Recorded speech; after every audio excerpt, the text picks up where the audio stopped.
Okay, not seeing anybody. Well, if we could just bow our heads for a moment.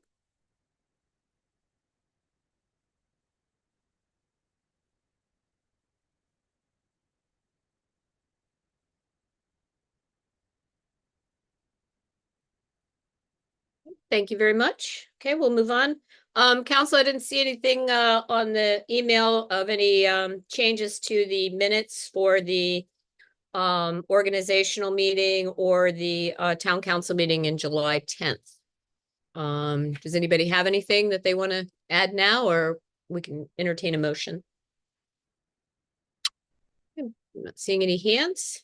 So can I get a motion to approve the town organizational meeting minutes for July 10th? I move that we approve the organizational meeting minutes from July 10th. Okay, is there a second?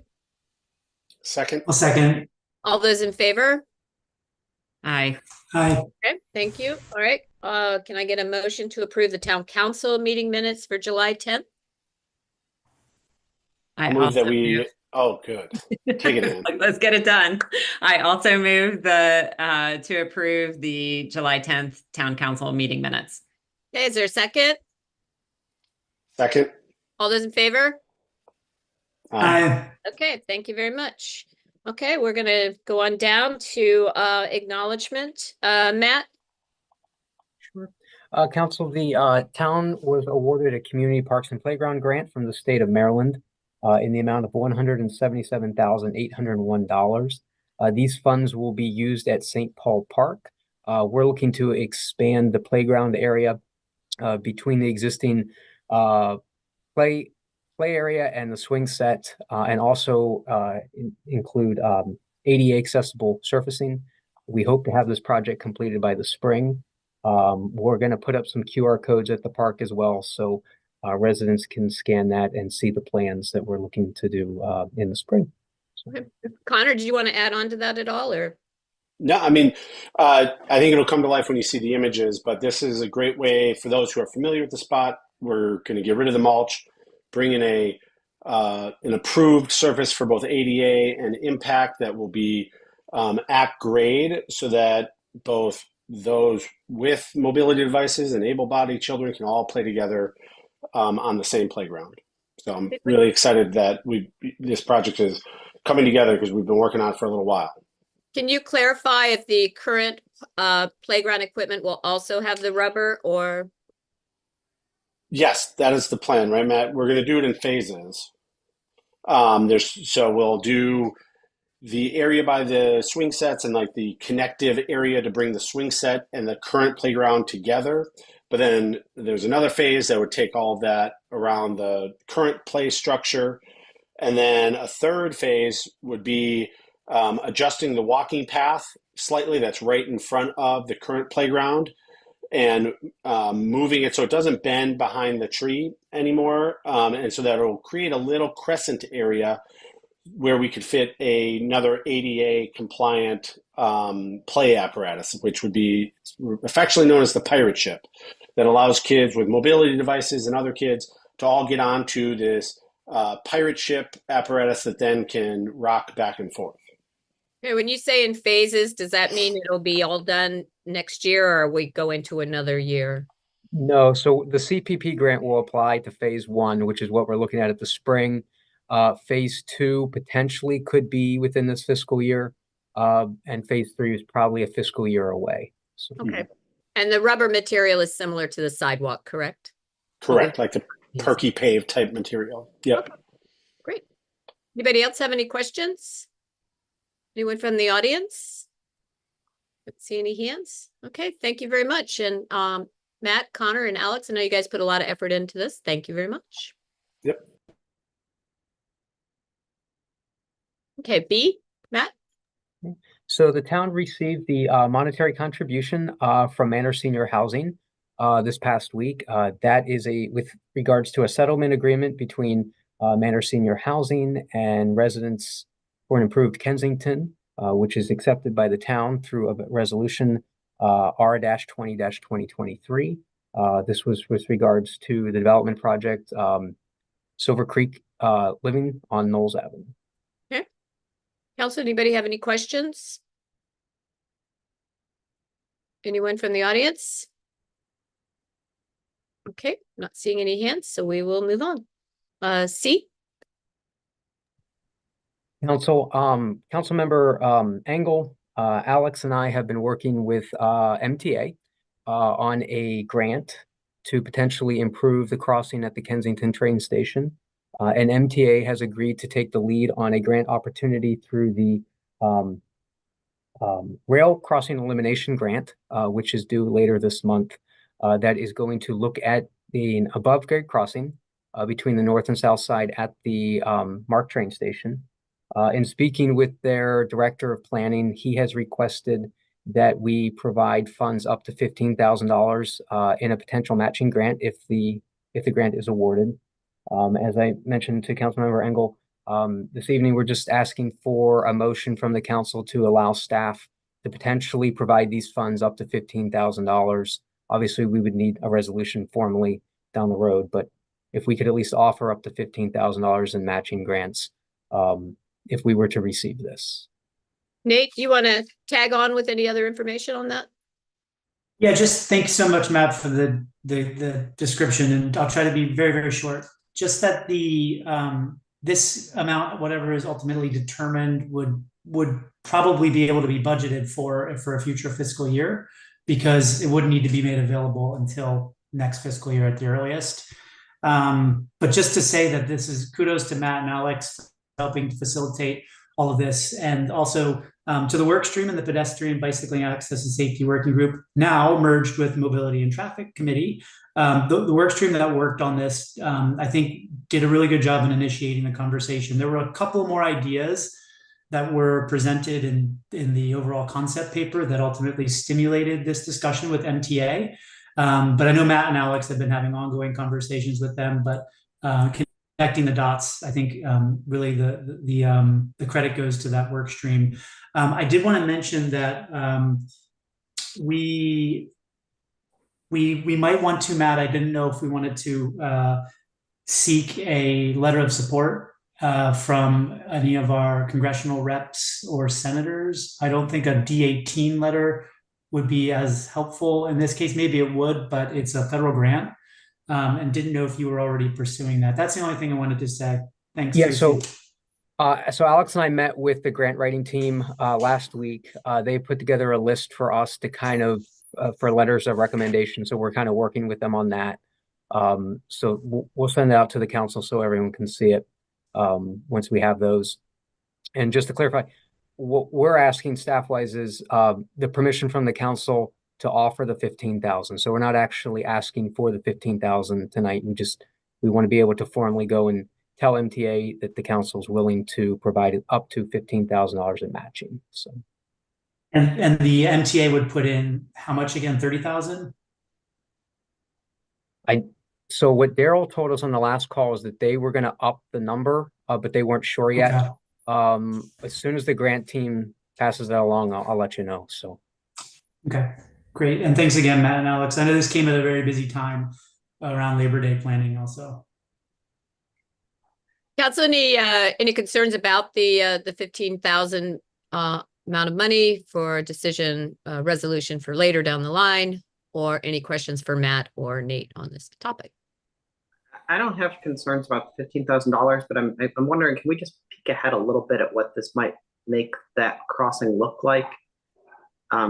Because now that I'm reading rail crossing elimination, and again I'm just imagining that if you have a big ramp that you have to walk to the end of and then walk up to get over and then down a ramp to get down, and you can no longer cross at grade. I mean, is that the gist of what might happen, or what are the range of things that could happen to that crossing? Councilmember, I don't know if you want to step in, but I think I can answer this. Okay, yeah, so go for it. The grade crossing would remain for essentially the purpose that it is there now, the MTA passengers. Okay. What the above grade crossing would allow is if there's a train there, or if somebody's not comfortable crossing those tracks, it would give them an alternative location. The intent is not to actually remove the at grade crossing right now. Just to kind of clarify, That at-grade crossing is there through a contract agreement between MTA and CSX to allow MTA and MARC passengers to cross. It's not necessarily there for the public, but they're not looking to eliminate that grade crossing with this. It would just give an avenue to go above the grade if there's a train there blocking.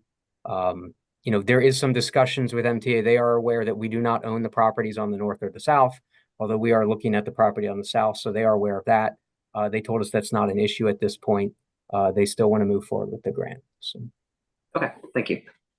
We do on occasion get trains that block the crossing, which is extremely annoying to those who want to get across, and they, especially teenagers, do stupid things when they don't have an option other than going all the way up to Connecticut Avenue. So, right. And then a quick question to the point of stupid things. Will the scope of it present any other recommendations as to, like, at the terminus of St. Paul Street, many people just walk down the street and then cross right over the tracks, even though they could go down to the current at-grade crossing. We'll look at any recommendations as far as how to try and improve or restrict access across the tracks at St. Paul Street? This grant will not. I know there was another grant that we were looking at that the PBAS was talking to MTA about for Reconnecting Communities grant. We kind of stepped back from that right now. This grant will just focus on the at-grade crossing and an overhead. So. But Matt, I think I just had since you specifically addressed the point about it not eliminating the grade crossing, at least that's our intention. Would it be possible in the final discussions with MTA to ask about general safety improvements that could be considered in this for the short term? Because I know that you've been having conversations with them about that. And I don't want it to undermine that, but I suspect that this could be a nice avenue for further studying what some of those improvements could be for safety. Yeah, we can definitely talk with them about that. That might be a better conversation for Josh Wolf and his team. Okay. I don't know if it would. I just don't know. I mean, we could ask them, if this is part of this grant or if this is more for Josh and his team to just kind of within their daily responsibilities. So. Okay. Yeah. If you don't mind following up and asking, and just to also specify that it's supposed to get to ultimately to develop what a 30% design could look like with or without a third rail being added, in case you were wondering. They are going to include the third rail. Daryl asked them to do this with a third rail. So. Okay. I thought the conversation was also that it would still be applicable if they ultimately didn't. It wasn't contingent upon the third rail. It was not. What Daryl did ask the grant writers to do was to address this with a third rail within the grant application. So that is how MTA is proceeding, at least with the grant writers. So. Okay. Okay, we good? Any further questions from the council? Any questions from the audience? Okay, don't see any hands. All right, thank you, Matt and Nate. Okay, number 2, the Maryland Land Use Code legislation. Matt? Council, we have been asked to endorse a letter written by the municipalities of Montgomery County with regards to a language change in the Maryland State Code. There is a draft letter that you should see. It is also available to the public within the packet. And I believe Councilmember Crimmins will be able to lead this conversation. Thanks, Matt. I'm just going to share my screen real quick. And so the letter pertains to the land use code, which is given to all municipalities, but focusing on Kensington, of what we can control within residential lots. So that is setbacks, height and massing of structures, how big a house can be, how much space a house can take up on a lot, how close a house could be to its neighbor's house, to the property line, to the east, the west, or left and right, as well as from the street and from the rear. And the way that it's written currently, because it's been on the books with the zones that we've always had, is that we can regulate single family housing. With the current attainable housing strategies that Montgomery County Planning is proposing, and a possible ZTA that is coming, that ZTA would change the zoning language from single family house to just housing, because they are going to propose potential duplexes and multiplexes. And what we don't want is for our powers as a municipality to govern setbacks and height and density to be lost due to the wording of the state code that focuses on single family structures. We want it to be all types of housing structure. So Mayor Tracy, myself, a few others have been working with a lot of the other municipalities that also have this land use code language and are concerned, because that is one of the things that we do have, is the power to control those aspects.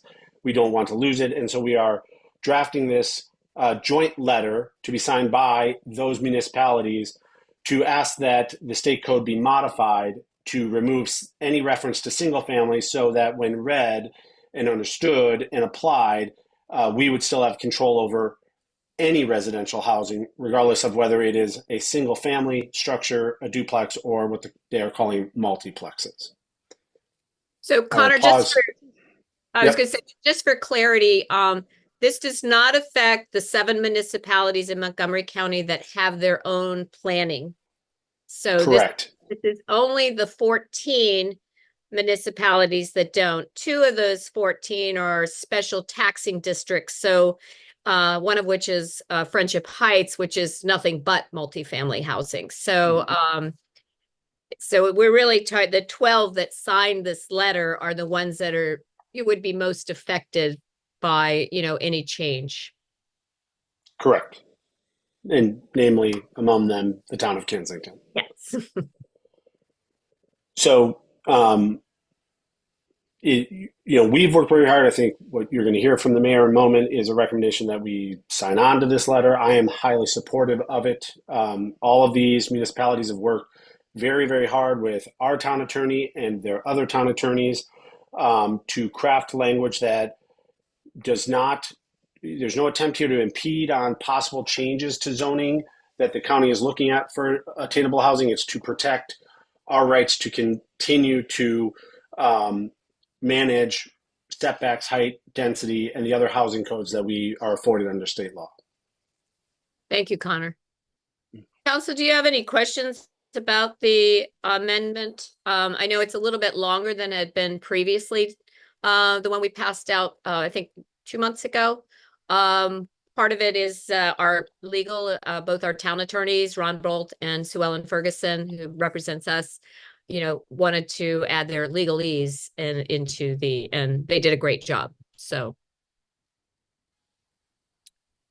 Yeah, my only question, not being able to easily do track changes between that July version and this version. Right. Or any substantive elements of that you or Connor wanted to point out that resulted from the lawyer's review? I don't think there was any substance change. It was more just writing it more instead of just a paragraph, which one of our district delegates had suggested, and adding it more as a legislative type of. So it reads more like legislative text rather than the paragraph. And just a little paragraph that, somebody thought up. So they, so that's why we made the changes that we did. And Councilmember Lichter, if you can scroll down the number. So number 3 was added, which it was just bolded on the next page. So that was added after a comment from Town Attorney Ferguson.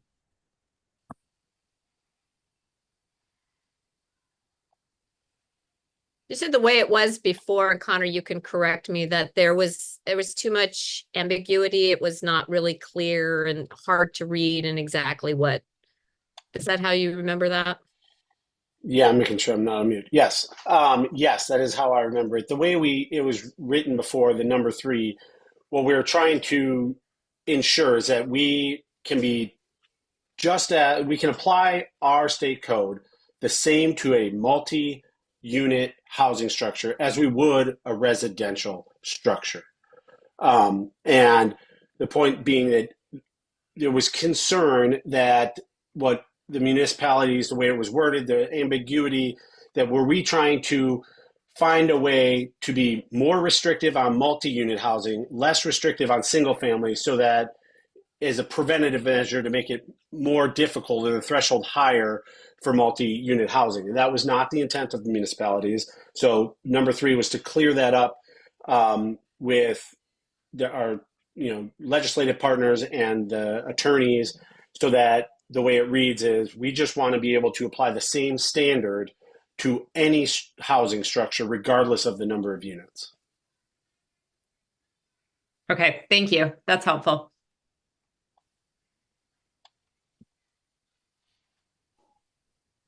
Okay. Does anybody else on the council have a question?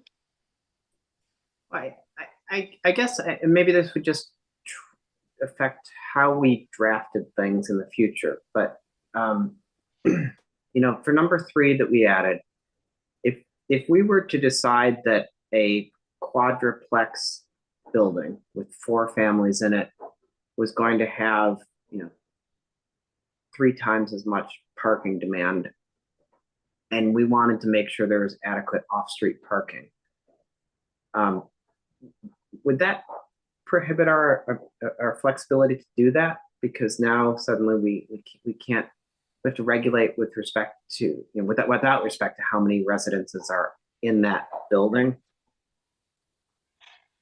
Yeah, parking is difficult, and I'll go over it in a second on the recommendations that are out there right now for attainable housing. But the entirety of the town of Kensington is in a priority housing district because we are within a 1-mile radius of a MARC station. I mean, the entire town is within that. We also have a handful of properties that are in this optional method zone along Connecticut Avenue. But the result of that is that nothing has passed because nothing has gone to the county yet. But in the planning board's draft recommendations, they are urging that parking parking calculations actually be reduced significantly for areas within the priority housing district. So for areas within the priority housing district where there's any type of on-street parking, they're actually requesting that parking minimums be reduced by 75%. Right. Well, and so maybe parking is fraught because we might just get overridden there. But maybe take a different aspect. There's probably going to be a discussion about this at a different part of the meeting, but the county put bus lanes on Georgia Avenue during a major construction of the Red Line. And they told us during the construction of the Red Line. And they just announced that, no, actually, they're going to be permanent. And so this is sort of the incremental changes in codes that we don't pay attention to. And before we know it, we're the frog in the pot of boiling water. And so right now, we know we have a huge problem with stormwater runoff in the town. And I think it might be reasonable if a developer were coming in and saying, I'm going to build multifamily housing on this lot. And we do this all the time with bigger developers. We impose extra costs because it's a bigger project and we know they can afford it. So if we were to decide we're going to ask anybody building, above a certain size or above a certain number of units to retain 100% of stormwater runoff for a 10-year storm, 100-year storm. I want to make sure that we don't, shoot ourselves in the foot as far as being able to impose that additional requirement for larger developments within town. As I understand it, we do not, Darren. The sort of go to the smallest and work up. Duplexes, triplexes and quadplexes are now just lumped together as multiplex. But you can do 2, 3, 4 units under the proposal by right anywhere in the R40, 60, and 90 and 200 zone. We're R60 predominantly. So by right, if you could build a 6,000 square foot single family home, you can build a 6,000 square foot 2, 3, or 4 unit complex. Right. If you want to do more than multiplex, which is what they call your medium to your large scale, and I'll show that here in a little bit.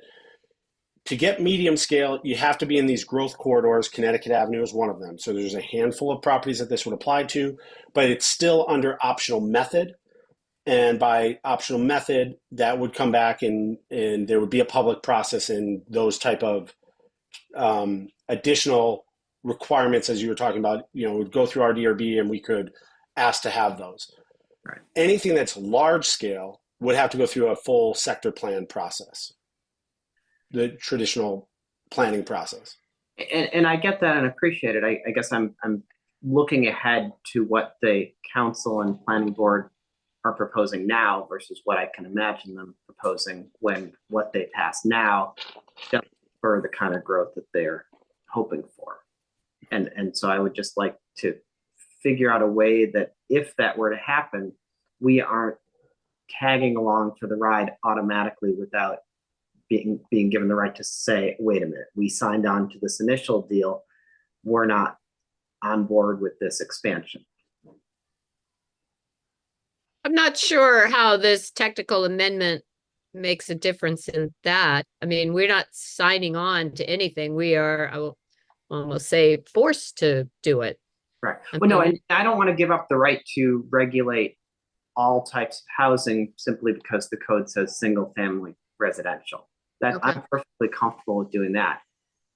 I'm kind of wondering about the impact number 3, which is, hey, we're going to give most favored nation status to every type of every type of residence that's being built.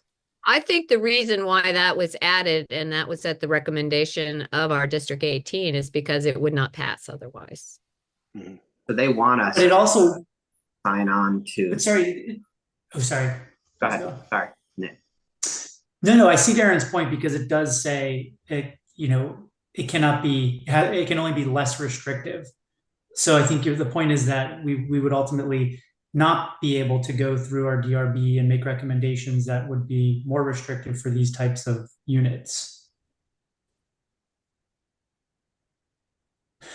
I mean, I suppose we could draft ordinances and regulations to right.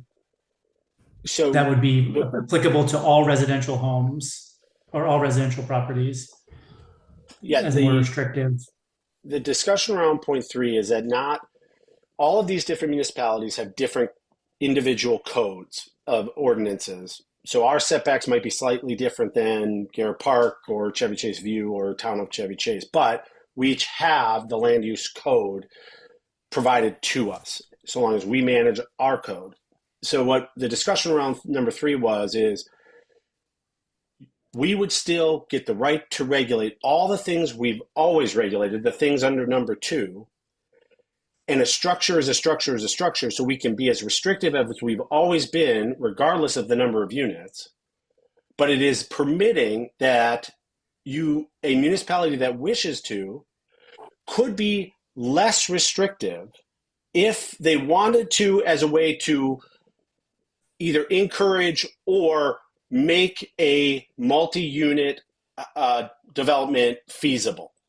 So the point is, some places may realize that the lots they have or the lot coverage allowments that they have or the setbacks they have may make it infeasible for a duplex or a triplex or a quadplex. And if one were presented and they really think it's a worthy project, they could choose to be less restrictive to a multi-unit if they're doing so in order to make the project feasible.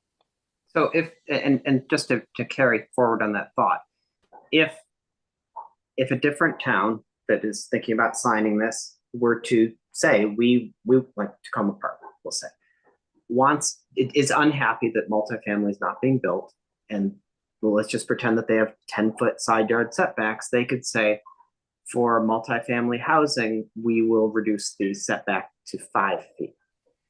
And I guess I'm looking at it from the other perspective of, and again, I'm less concerned about what is being presented now versus the incremental next step that I see these the advocates for this following of us saying we have in our code, statements respecting green space and open space. And we certainly think that 10 feet is a reasonable setback with respect to a 2.5-story tall building. But if we now come upon a future council that says, oh no, for multifamily, you can go to 5 stories and 6 stories, then our thinking may be for that height, we need them to provide more green space between the buildings, because we don't want to have a 6-story house or multifamily house overshadowing a 2-story building next door. And it seems like the price of admission to this legislative change is giving up that right. I don't know, because like if going back to the language and Connor, what you were describing is just preserving our ability to regulate as we always have. There is dimension of structure, including height, bulk, massing. There is lot coverage, including impervious surfaces. Right. I don't see it giving it up, Darren, because we still have it hard-coded into our code. Right. We're at 2.5 stories. We're at 10-foot side setbacks. So I also don't see it as limiting our ability as a town, if done on, through the proper public process. If we wanted to amend our code later to, allow 3 story as opposed to 2.5, or a greater amount of setback required, I do not see where this would limit the town from being able to amend its code later, so long as that when we go to apply that code, we are applying it equally across any type of structure. So, and maybe that's the answer, is that what we will just have to be careful how we craft it. So if we are interested in requiring the largest developments to retain their stormwater on site, we'll have to put it in terms of anything above 5,000 square feet is subject to this rule, rather than anything more than 2 residences. And anything above, or to a lot coverage percentage, right? Because that's really the issue, is you're taking away the impervious, so hard coding it that way. Right. And I just want to be clear, because Darren, you said the council could go and change, to 6-story, 7-story high, but that when you say that, I'm assuming you mean the county council, not town council. I just want to be clear. For clarifying, I said all I meant. Yes. Right. Okay. Good. All right, council, do you have any other questions before I'll let the audience, if they have any questions? I don't have any questions. Just to say thanks to Connor for your efforts in explaining this and to communicate to the town the issues. I think it's stimulated a lot of important discussion. So appreciate it. I think they're bedtime stories now for his kids. So Pigs in Paradise. I'm not going to lie, this did come up as a rather lengthy point of discussion at our neighborhood pool recently, which was both in a nerdy way cool, but also I was like, this is not what I thought people would talk about at the pool. All right. I can't see everybody. So yeah, I can't see everybody on the screen. So does anybody in the audience have any questions? Okay, here we go. Just raise your hand, or really? No questions? They'll come. Oh, I see Steve. Okay, Steve is waving at me. Go ahead, Steve Cohen. And make sure you unmute. Make sure you unmute. You look way too comfortable, by the way. All right. It looks comfortable, but it's not. Anyway, okay. Connor, thanks a lot for your work and all that. And I think I join a lot of my fellow residents in being a little mystified about what's going on with AHS. And I guess I'd like to start with a simple question, or what is the process, and what do you envision the schedule going from where we are now to actually, being in stone? What's the time frame are we looking at?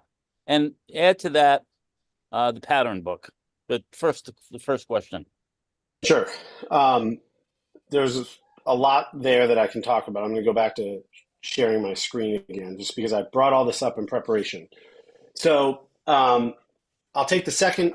Let me just run through. These are slides provided by Montgomery County Planning. It is the slide deck they use to brief the county council in preparation for sending them the recommended attainable housing strategy draft plan, which is like 230 pages. We will not go through that tonight. But I want to start with a couple of key points. One that Darren and Tracy just brought up. The first is attainable housing strategies is coming to us because the county council recently passed a new general plan called Thrive Montgomery 2050. That set a vision for the county around land use, about how it wants to shape the county over the next 30 to 50 years. Now, the planning board is coming back with its recommendations for how to look at single family zoning, because the county controls zoning for about 82% of the county. Tracy went through the municipalities that have their own zoning authority, places like Rockville and Gaithersburg. As it pertains to Kensington, we do not. Our zoning lies with the county. So when the county council makes changes to the zoning, either through a sector plan or master plan or through zoning text amendments, ZTAs, that does apply to us. And so right now, the planning board, the 5-member planning board, has made a recommendation to the council called Attainable Housing Strategies. The idea is wherever you used to have restricted property that could only be single family by right, you could build duplexes, 2 units of housing, a triplex or a quadplex by right. And then in certain other areas where they're trying to promote more density and greater growth, this is within a mile of MARC, within a mile of Purple Line, within a mile of metro stations, or within 500 feet of these growth corridors, of which Connecticut Avenue is one, you could get even larger density, going to 5+ stories, 20 some odd unit apartment buildings, so long as you went through an optional method, a version of the public process. And then there's large scale. So I'm going to go through their presentation deck very quickly. It's 20 slides. I'm not going to hit them all, but just because it answers some of Steve's questions. The first is, when you look at this map, all you need to know is we are R60, and I can tell you we're right here. Like, this is all us right here. The entire town is within the attainable housing strategies area of impact. If you look here, this is our Mark Line station right here. You can see the 1 mile radius is this kind of semicircle. 100% of the town is in it. So this applies entirely to us. This is what they're talking about. By right, you'd be able to build small scale, meaning house sized. So if you could build a 5,000 square foot house there, you can build a 5,000 square foot structure, but you can carve that structure up into 2, 3, or 4 units. If you are in these high density zones like Connecticut Avenue, you could do medium scale, which is 5 to 6 stories, potentially 19, 20, 25 units, so long as you go through an optional method of development, which is a public process. And for large scale, you'll still need to go through the master plan or local map amendments. These are specifically on those growth density areas near metro, but there they would be able to promote much larger, denser buildings.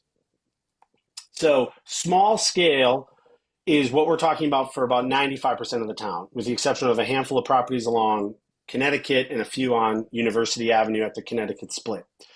It just means that they would still be 2 to 2.5 stories tall, but they could be duplexes, triplexes, and quadplexes by right, meaning they don't have to come to the town of Kensington to ask. They don't even have to go through a public process at the county. They simply can file, an administrative process occurs, and they can pull their permits for it. So if this passes, just know that every property within the town is open for multiplex availability. Now, the stress is, it doesn't mean that the county is mandating that this is what be built. The market will drive what gets built, but it will allow every residential lot to be open to multi-unit housing without any restriction. Connor, can you clarify on the historic district?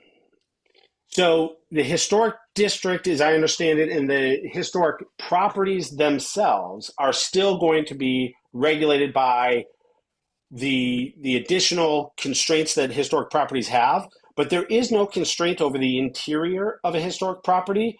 So, and I live in a historic house, so it means if I wanted to someday, if I could figure out how, I could put up walls and I could put a second front door on and I could turn my house into a duplex, so long as I am not violating the rules of historic preservation on the exterior of the home, and the new door that I put in is in compliance and gets approved. That could happen. Homes that are abutting or nearby, they have to follow the same Department of Interior rules for being near historic structures, but it does not prohibit them from being multi-unit, because the inside of the structures are not regulated by historic preservation rules, only the exteriors. So this image is, I feel, a good one because it is very typical of the types of tear down and reconstructions that we've seen in the town, in Parkwood, in Chevy Chase. This is on the left, what would be considered a tear down rebuild, kind of very traditional of the types of homes that are being put up. They outline the red door to indicate there's one front door, it's single family house. But this very same structure, completely the same, instead of a garage, because there isn't an off-site parking requirement, you could split this house, down the middle, and this could be a one unit of housing, and this could be one, and they're just showing you, depicting two front doors. And the intent of this is to show that they're not trying to permit more massing or bigger structures in the single family zone, just that whatever could be built by right for single family could also be built for multifamily. And this is how it might look next door to you. Cruising right along. The medium scale, we only have a few areas, and that is along Connecticut Avenue and a few up in the new annexed part along University Avenue. There you could go to 4 stories tall. You could get into stacked flats and small apartments. If you're 19 units or fewer, it can just go through immediately with an administrative site plan. If it's greater than 20 units or 20 units or greater to be exact, you would go through the existing site plan process, what that same structure would go through today. But the purpose is that these would only be approved under attainable housing strategies along these designated growth corridors, which include Wisconsin Avenue inside of the Beltway, parts of Old Georgetown, River Road inside the Beltway, Wisconsin Avenue, Connecticut Avenue, Georgia Avenue, most of your north-south state highways. And just to be clear, also, it doesn't mean they don't have to get permits from the town. They still have to get permits from the town. We can't say no to the projects, but they still get reviewed by our building inspector, and then they would have to pay the permits. Correct. But to clarify, Connor, you said there would be no additional restrictions. They would still need to comply with our codes and ordinances, To which tie you back to our described last as being conversation. more restrictive. Yes, exactly. Yes. Like So the town's code as written today is more restrictive than the county's on aspects like setbacks. So they would still have to abide by the town's code. The letter we just discussed, to Nate's point, is our attempt working with other municipalities to ensure that that continues going forward. That whatever our code is, any housing proposed within the town still has to comply with the town's code. Large scale is greater than 4 stories. These are identified along the growth corridors, and they're centers of activities, meaning metro stations. These would still go through the same preliminary and site plan process that they do today, which is a very public process. If they came into the town, they would go through the DRB. DRB would review them. It would come before our town council. We would review them. We would decide, to Darren's point, are there conditions that we would want to put on this, on a large scale property like this, maybe for capturing all of their stormwater or green space or tree canopy, and we would look to apply those conditions to our support for the project, and then we would look to codify those conditions into some sort of covenant or into our release of our permits. But by and large, as it affects just the town of Kensington, what we're talking about are the impact of the small scale duplexes and multiplexes. The last thing I'll bring up, we're R60. We are within the housing, the priority housing district. What they're recommending to the council to consider for adoption in the ZTA is that if there is street parking available, that any parking minimums be reduced by 75%, meaning the part that has to be provided off street. If there's no street parking available, they still want a reduction, but they would like that reduction to be 50%. So this planning has made it very clear in their recommendations to the county that, they don't believe that in order to get housing, they don't think it should have to come with parking. We understand from a town perspective that, we have some streets that are really already problematic because they are extremely narrow, narrower than what the county recommends now because, we're an older part of the county. And that is problematic. The county believes that the market will take care of this. If I'm going to build, 3 townhouses on this lot and I want to sell them, the developer is going to have to determine whether or not they can sell them with or without parking. If passed, we would have no basis for, we don't have zoning as it is. We would be required to follow whatever the county passes. And if they do a parking restriction, we cannot challenge a housing structure because they didn't provide parking. So the last thing I will point to is where to go to get information. I will start putting these links in the chat. Montgomery County Planning is, again, who is in charge of this. They have drafted the plan. This is the planning board, right? It is their plan. They are transmitting that plan to the county council. These are the county council members. It does not come to the town of Kensington. We do not get a vote on it. We will decide whether or not and how we might draft a letter and what we want that letter to say as far as when we see the draft ZTA. And then we will work with our district member, Kate Stewart, and the at-large members, Lori Ann Sales and Evan Glass, Will Jawando, and Gabe Alvernoz. Those are the ones that we work with mostly. But to your question of process, and then I'll get to the pattern book. Let's talk about the pattern book first. So under this, the idea is that what they don't want are these giant cubes to be just plopped down on residential R60 lots. And so they are recommending that a pattern book be created. It is not yet created. And so if and when created, let's see if there's a copy of it in here.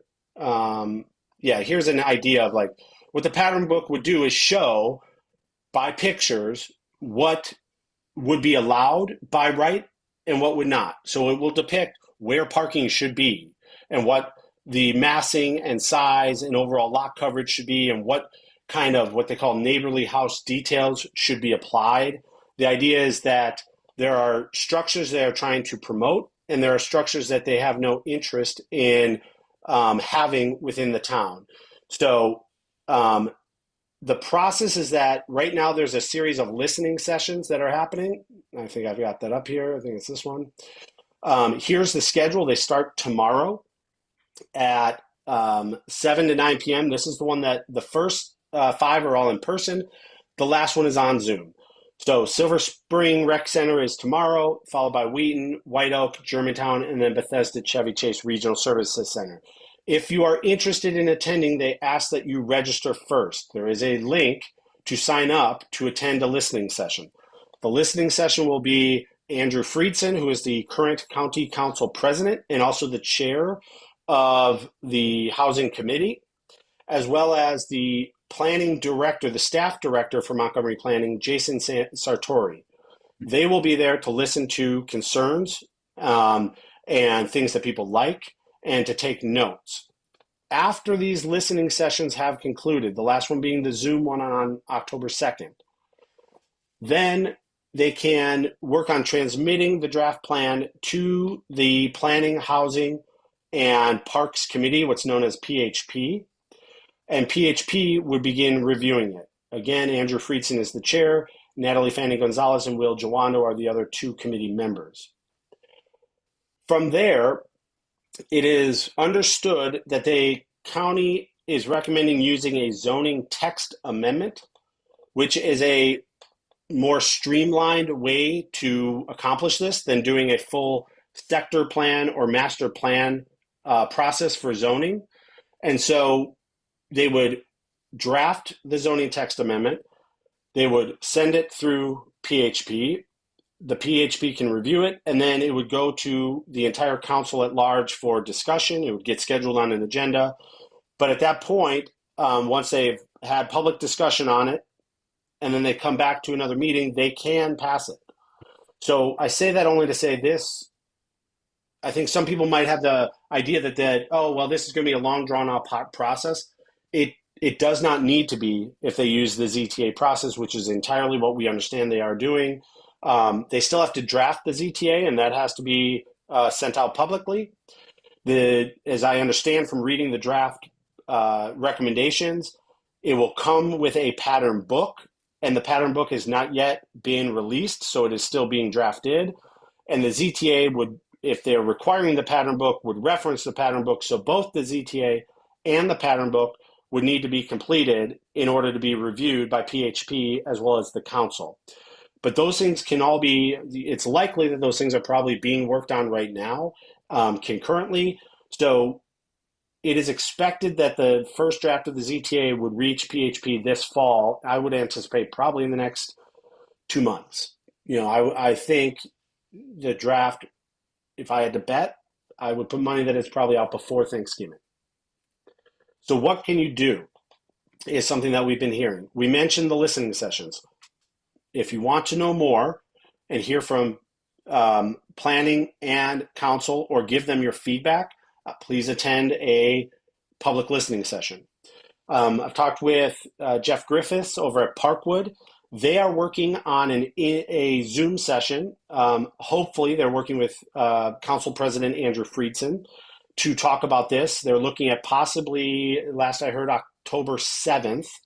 And when those things are confirmed, Jeff will share that with us. We will publicize that through the town's website, the e-blast newsletter. I will be happy to, I'll put it on the listserv. Jeff has been gracious to say that they would be happy to open up the invitation to other nearby areas. Tracy and I have also talked about, we would like to hold an in-person meeting, and we have talked to Councilmember Kate Stewart, and we would look to do that after the 7th. So the idea being we can learn from the listening sessions, we can learn more through what Parkwood Residents Association is putting together, and then we can build an agenda for ours, and we would open up ours to nearby areas as well, Chevy Chase View and some of the other residential and civic association areas nearby us. The idea being to have more discussion and conversation about why the county is proposing this, what is the need that's driving it, concerns that residents have for its implementation, right? I mean, there's a lot of concerns already, and the county is trying to address those in the resources section of that website. They will talk to you about the things that they're already hearing. I was on the side a second ago.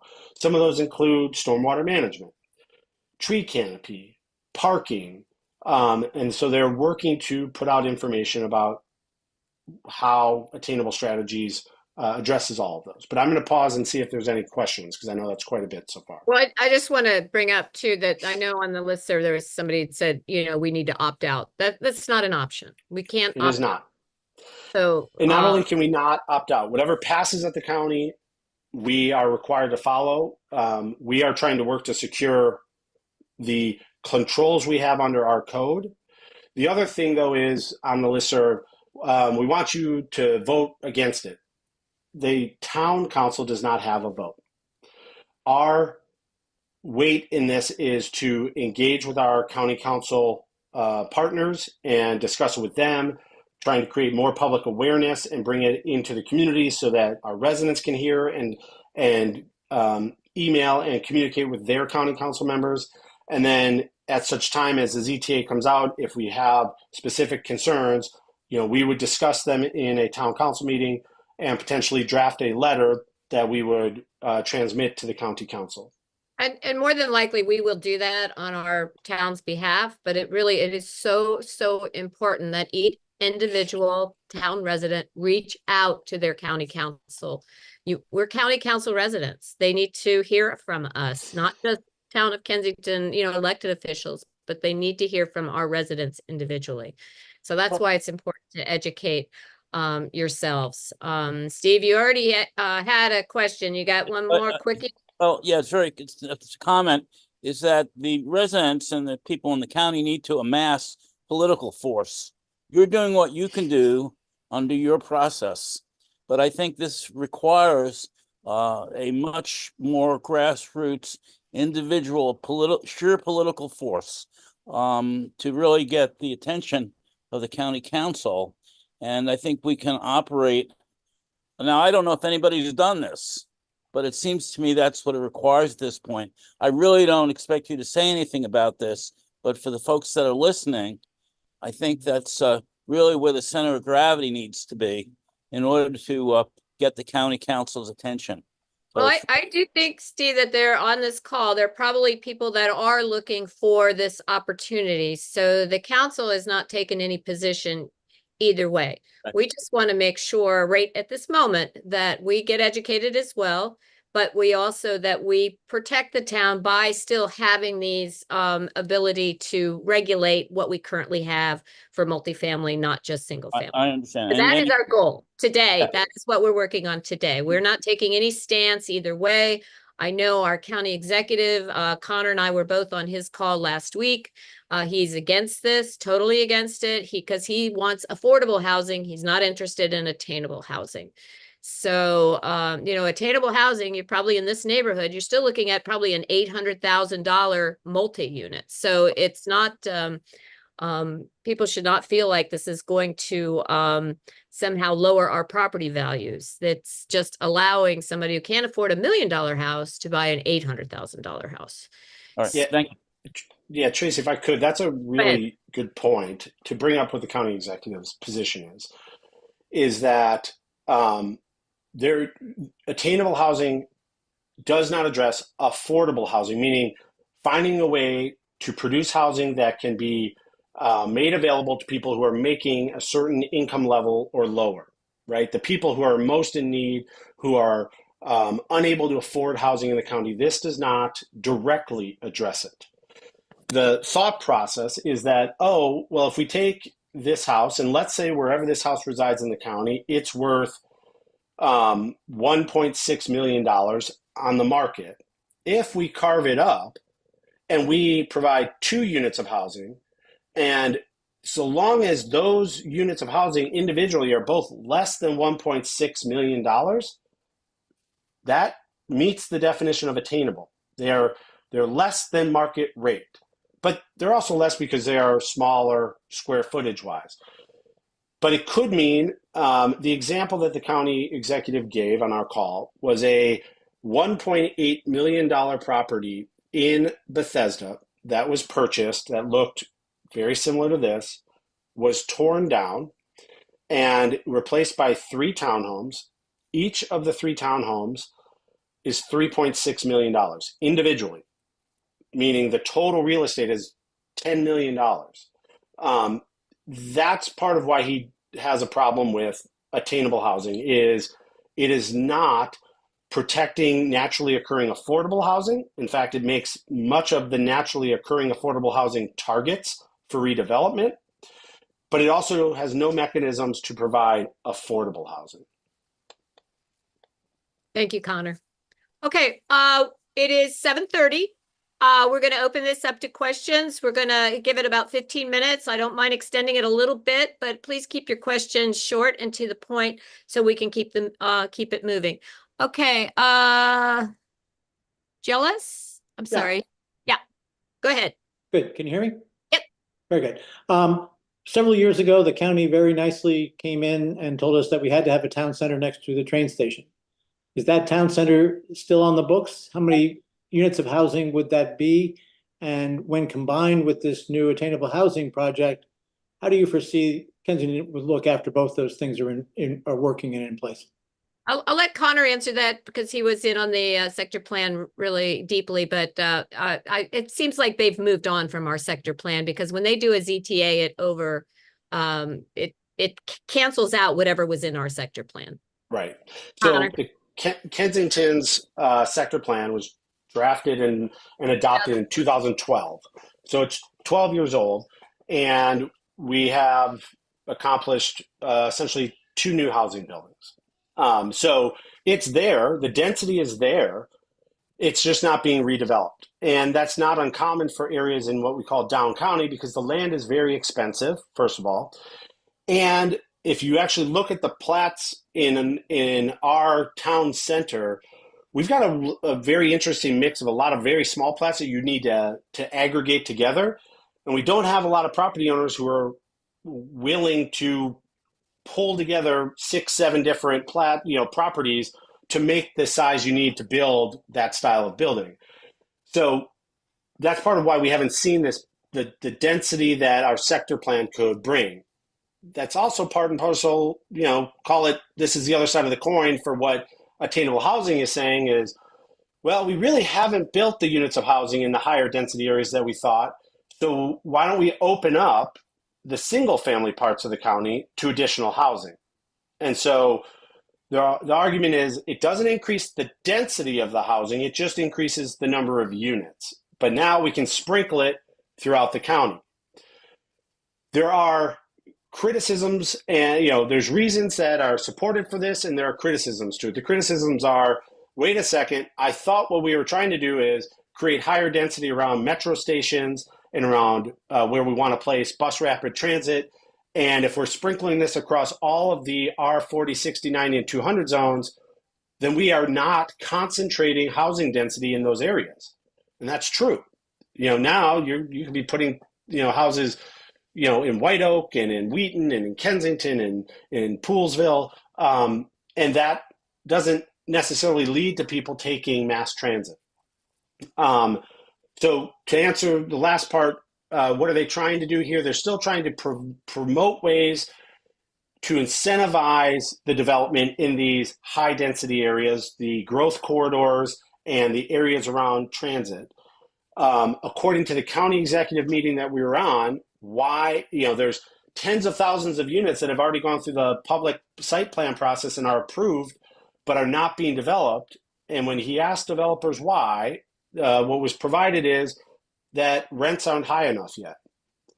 That the buildings that developers want to build, the difference between building 300 units of apartments that might go for $2,000 a month, or 300 units of apartments that might go for $7,000 a month, is economically very little to a developer, to the difference between those. But obviously on the tail end, the rents that they can get are significant. And so they're waiting for rents to go up before they build those units. And so again, to County Executive Elrich's meeting, his point is attainable housing, this strategy does not tackle that at all. Karen?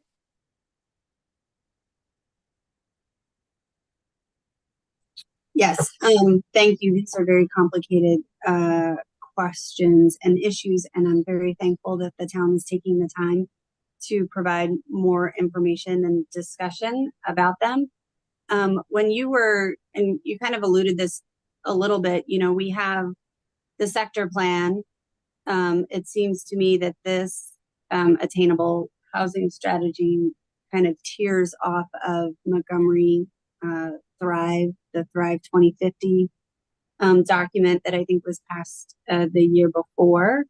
And while we've been talking about kind of like the timeline for approving the zoning changes, do we have any sense, particularly for those of you who've been in our town for a long time and seen how development's changed, in terms of like the timeline, like would the zoning change and then like tomorrow our town be totally different? Like how does this actually play out in terms of the changes we might see?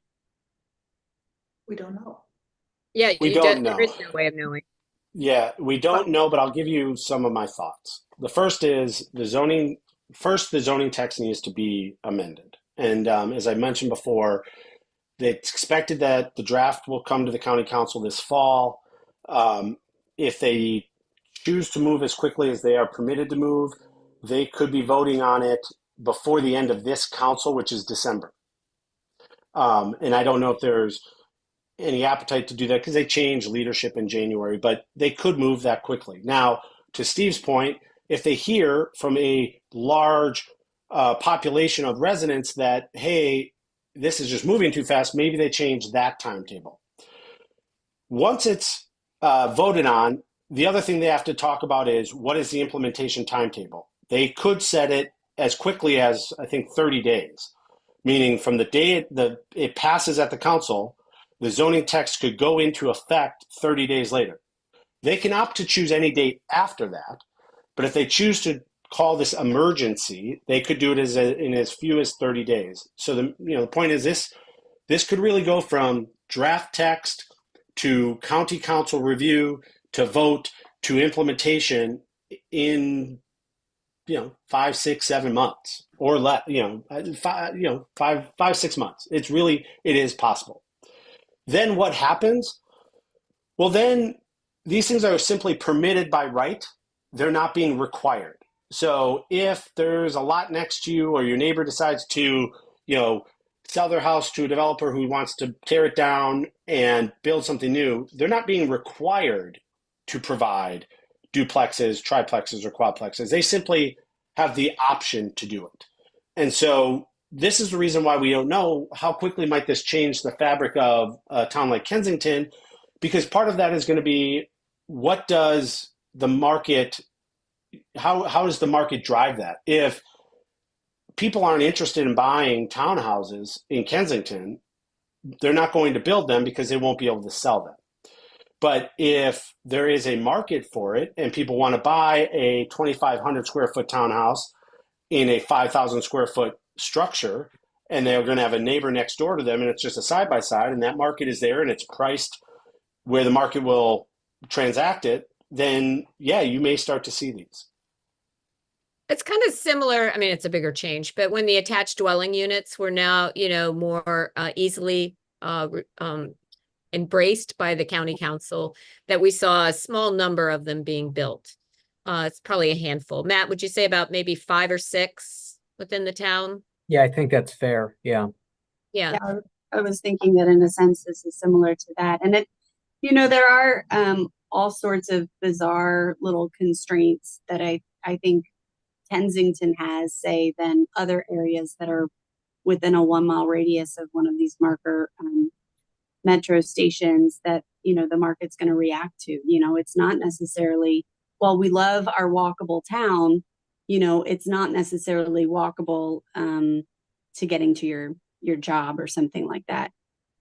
So I don't think that this is, I personally don't think it's as catastrophic as kind of some people are making it out to be.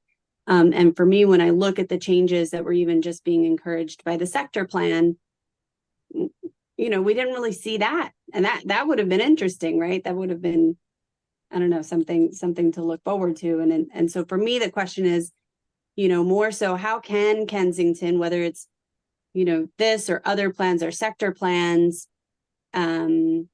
work to develop the town in a way, right, where we can support businesses, where we can continue to attract families of various economic levels to come and live here, because that's, I think, what really makes our town unique and a good community.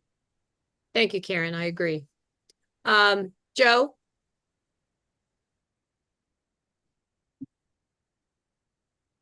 Joe, are you there? You're off mute, but I can't hear you. Now you're on mute, and I still can't hear you. Are you there, Joe? I find these meetings really awkward. Okay. Joe, we'll see if you can get your sound fixed. Anybody else have a question? You can't see him, but John Haynes. Who does? Oh, John Haynes. John Oh, I'm Haynes. sorry. Oh, there you are. Okay. Go ahead, John.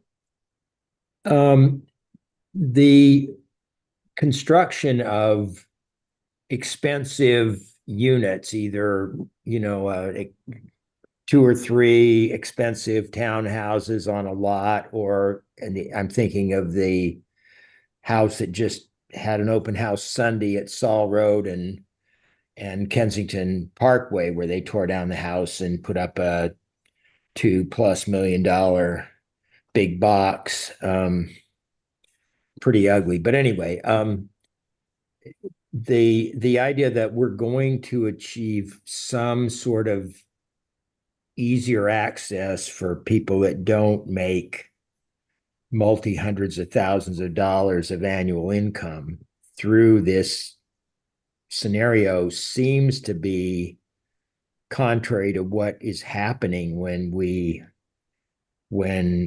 lots such as ours get redeveloped in places that are like close to Connecticut Avenue or close to downtown DC as Kensington is. So if we do want to have a community that firefighters and teachers can live in, or even ordinary government employees, what's the solution? And is this anything in that direction? Or is that just a complete fantasy? Well, and that's very true. And as you know, even on the presidential level, they're talking about housing, making housing affordable. So this isn't just a Montgomery County issue. It's a countrywide issue where people are being priced out of the market. So I don't know. I mean, I do feel that this is in some means going to pass, and we're going to have to figure out how to make it work. Now, the good news is nothing's going to happen right away. I seriously doubt that, especially on a large scale. And that, it has to economically make sense for a builder. If it doesn't make sense, they're not going to build them. If they can get, $2 million for a house that fits on a piece of property, my guess is they'd rather just build that $2 million house. But it's all about price points, and it's about, what are they going to walk away with profit? So, all right, Joe, I'm going to give you one more chance.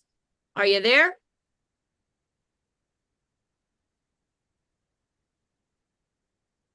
Okay, I know you're up. Now you're muted. You're unmuted.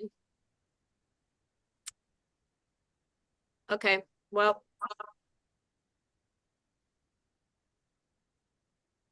Jim, did you have a question? Yeah, I did, but I don't know. I can't see it. Okay, and I don't see your hand, but I saw you moving well, around. I'm trying like crazy to get connected, but I am not. Okay, don't worry about it. We'll take your question. You'll be our last. If you take a question sight unseen. Yes, go ahead. I listened to Mark Ehrlich this afternoon, and I found it was very interesting and very informative. And what I didn't realize until now, but the whole power lies in park and planning. Yep. And or at least that's what I assumed. And park and planning also oversees historic districts in the whole historic HPC. And my question had to do with, if this law passed, what effect does it have on the plats that were established in 1891 or 1893, something like that? And to what extent does the old issue of footprint and space within the plat, is that still going to be of any significance, or that all goes down the drain? I would think in the historic district, it's still overseen by the HPC.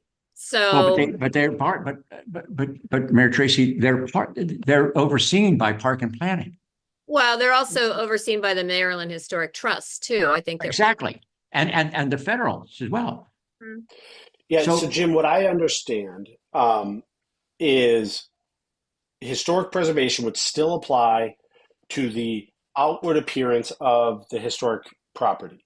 So everything you're required to do by the Department of Interior standards, as far as hyphens or differentiation between the historic entity and anything new that you might add on to, all of that still applies.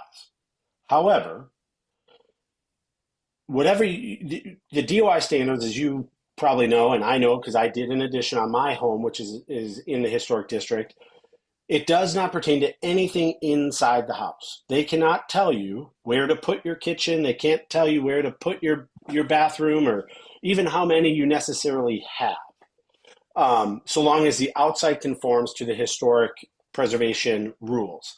And so in that case, take my house, we tore down a non-contributing portion, and then we did an addition off the back to add bathrooms and bedrooms for a growing family.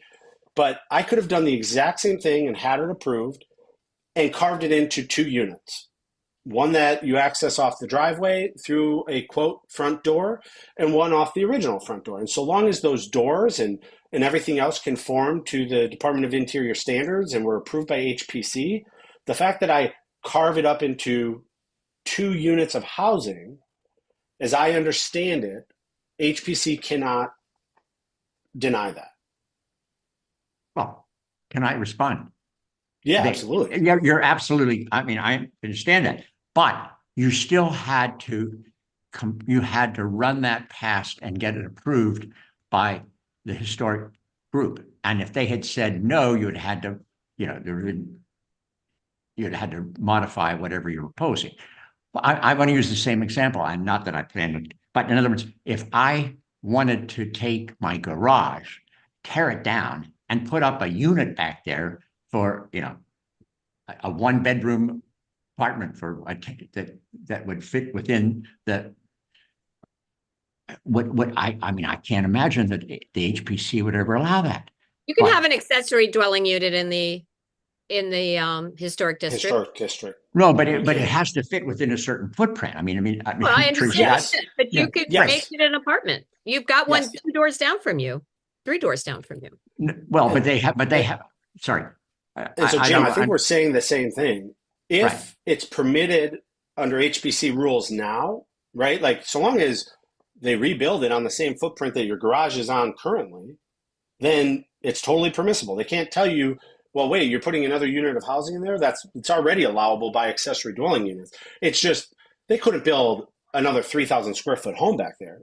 They could just take the footprint, as it were. Now, let's assume we're getting nerdy here, but let's assume your garage is also a non-contributing structure, right? And it's already permissible to be torn down. If that were the case, then yes, a structure could be replaced on the exact same footprint, so long as that structure conforms to the HPC rules as determined by the DOI. And if you don't want it to be a garage, you want it to be an apartment, that is already permissible today under the accessory dwelling unit ZTA. No, I don't want to bore the rest of the folks listening to this, but all I'm getting at is what I'm saying is I wanted to make it larger so that you could actually sell it. I mean, and I would hope that would not occur. Okay, that would not be permitted under this new. No, as I understand, they can't tell you how many units of housing, and they can't tell you it can't be housing so long as you are following the same rules that apply today. So it can't be larger, right? Okay. Just like you want to add on to a current historic structure, it can't be greater than the size of the contributing structure. I'm getting really nerdy here, but it's the 51%. And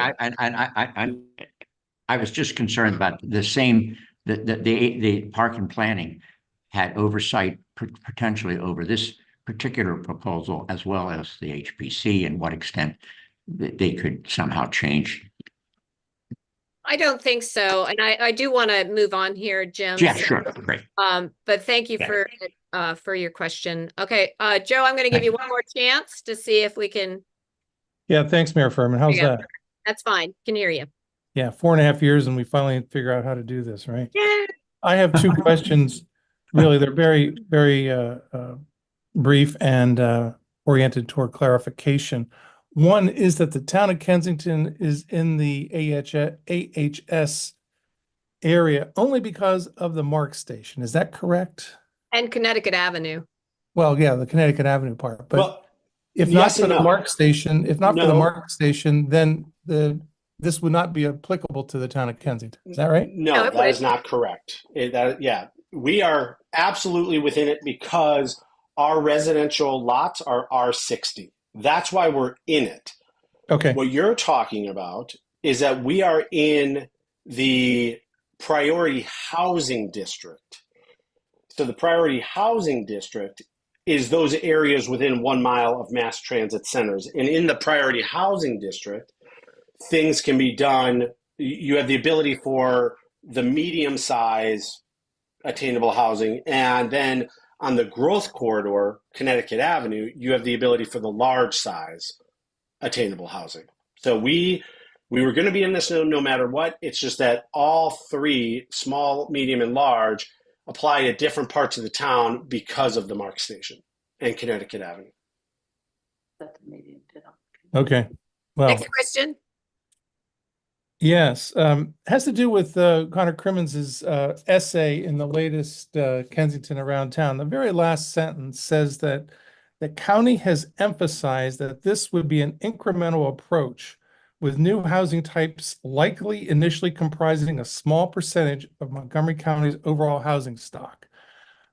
Two questions along those lines. What does that really mean? It sounds very Sure. vague. And second of all, how do we know that this is going to be an incremental approach that will comprise only a small percentage of the housing stock? You don't. I mean, quite honestly, who knows? It could be every lot that ever goes for sale. I mean, you Being wrote it, so facetious. what does that mean? Right. What does it mean?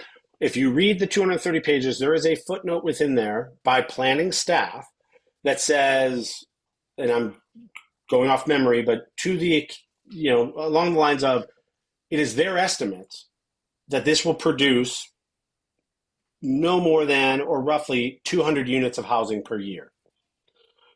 Throughout the county.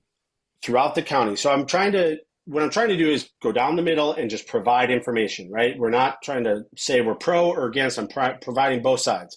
In the county executive Zoom that Mayor Tracy and I were on earlier this week, why he is not in favor of AHS first is affordable housing, but the second is that footnote, because his point is, if the county planning and the Council of Governments is saying that we have this huge housing shortage to the tune of 30,000 units, and they are presenting attainable housing strategies as the initiative to help address that, it doesn't make sense, because in your own assessment and report, you indicate that you don't think it will provide more than or result in more than 200 units of housing.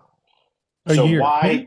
That could add up very quickly, and I don't think that's necessarily a small or insignificant number. But do you know where the planning staff got that number, that estimate? Is it just something they drew out of thin air? Their staff would have done that based on calculations likely from other jurisdictions. I don't know exactly how it's done, but the county executive he's very pro that they're very good at their estimates, which is why he grabbed onto that number to say, I truly believe their estimates are always very, very good. But because I believe in them, that's why he has a problem with 200 units isn't enough, like to disrupt the whole zoning for the county. All right. Thank you. Okay. All right. I've given this an extra time, and so we're going to move on from this topic. All right. So we're going to move down to number 3 now on the Pliers Mill variance hearing. Matt? Sure.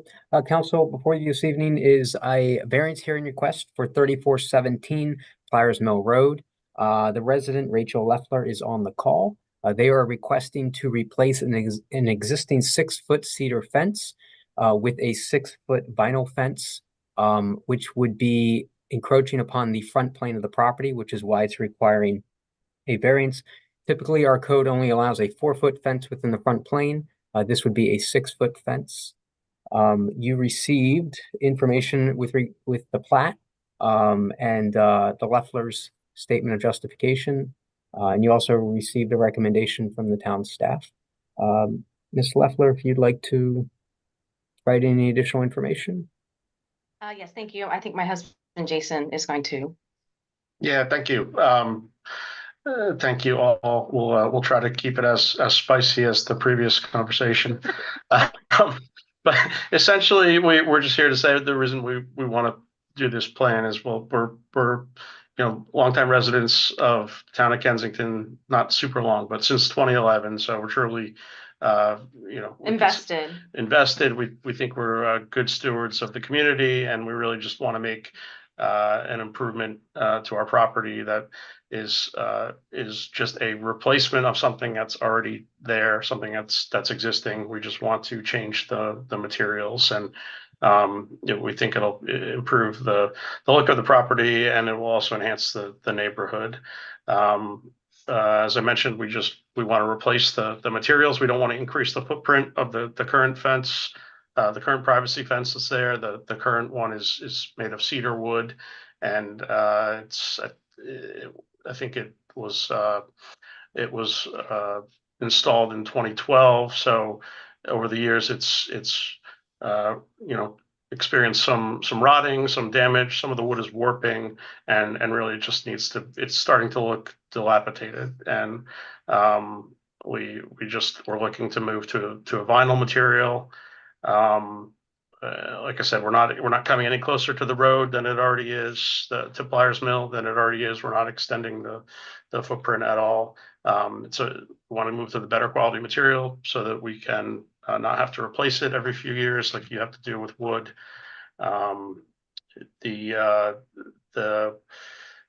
understand the zoning requirements for fences may have changed since the original installation of the fence, which is the reason why we need the variance. So as I understand it now, as the fence moves alongside our neighbor's property, between our properties, coming towards Pliers Mill, the current zoning is that it can't extend beyond the front of the house as you move towards the front, towards the street on the front. With the 6-foot privacy portion of it, as I mentioned, we've already got that 6-foot portion that does come towards Pliers Mill. It's still 26 feet back from the road, and really our property's kind of unique because it's a corner lot, but it's also raised, so it's elevated from the street level and the sidewalk level. So really, it's not causing any line of sight issues. It's also it's not even, And it's it's 3 minimally feet noticeable. back from our property line. Yeah, so really what we want to do is still 3 feet back from the front of the property line, which is 26 feet back from Pliers Mill. And it's only a perpendicular fence. It's not moving laterally along the front of our property or anything like that. So it's minimally noticeable to traffic or to any people walking by in the street. It also sits under tree coverage, so we've got mature trees that are covering that whole area. Additionally, we just at the time we've owned the property, our neighbors have also built their home out to so their home is fairly close to the side of our property. It comes within a few feet, maybe 3 feet or so.